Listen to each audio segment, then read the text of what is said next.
ما وەکو مدیرەی وەقفی سونی کەرکووک لەگەڵ وەزیری ئەوقافا کۆبووینەتەوە دوو ڕۆژی بەلێ ئێستا دەربارەی کردنەوەی مزگەوتەکان لە شاری کەرکووک. داواکارین لە برا ئیمام و خەتیبەکانمان لە خەڵکی شاری کەرکووک پابەند بن بە ڕێنمایەکانی سەحەوە لەبەر ئەوەی خوای گەورە ڕەحمان لێ بکە ئێمەش بتوانین دەورێکمان هەبێت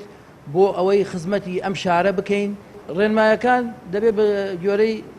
ئەو کەسێک کە دایناوە لێ تەبەن شروط هەیە لەوێ ئەلێ هەر نوێژ خوێنێ لەگەڵ نوێژخوێنیش کە مەتر و نیوێ بۆ 2 مەتر بینیان هەبێت جیاوازیان و پێشەوەش کە بێنە ناو مزگەوتەکەەوە دەبێ کەمامەیان بەسووێت و دەستیان تعقیم بکەن و نەخۆش و منداڵ و پەککەوت و ئەوانەی کە حسەکەن شتی وایان هەیە با سەردانی مزگەوتەکان نەکەن لەبەرەوەی ئێمە نامانەوێت بە بۆنێ ئەوە کابرا دوێ بۆ نوێژ یان منداڵێکە چکە منداڵ بێ و هەر کەسێک بێت معارزە بەوەی ئەو پەتایە بگواستێتە بۆ یەکێکیکە ئەو ڕێنمایانە دەبێ ئەو ئیمام و خەتیبە ئەو تارخوێنە ئەو مامۆستا بە ڕێزە هەڵسێت بەوانە ئێمە پێش ئەوەی مزگەوتەکانش بکرێتەوە ئەم 20 ڕۆژە بۆچی مەجالمانداوە لەبەرەوەی مزگەوت پاک بکرێتەوە ڕێنمایەکان فێری خەڵکی بکەن لەسەر ڕێنمایی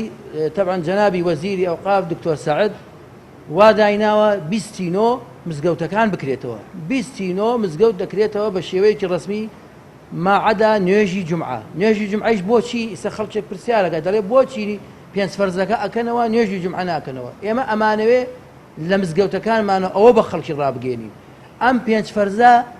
کە ئەیکەینەوە خەڵکیەکە ئاگادارەکەینەوە ئیرشادیانەکەین کاکە ئەمە ڕێنمایەکانەمە ئەگەر نەجەحەتی هێنا و ئینشاڵڵاش نەجەحەت دێنێ دڵنیای نەجەحەت دێنێ جومعەیش ئەکەینەوە.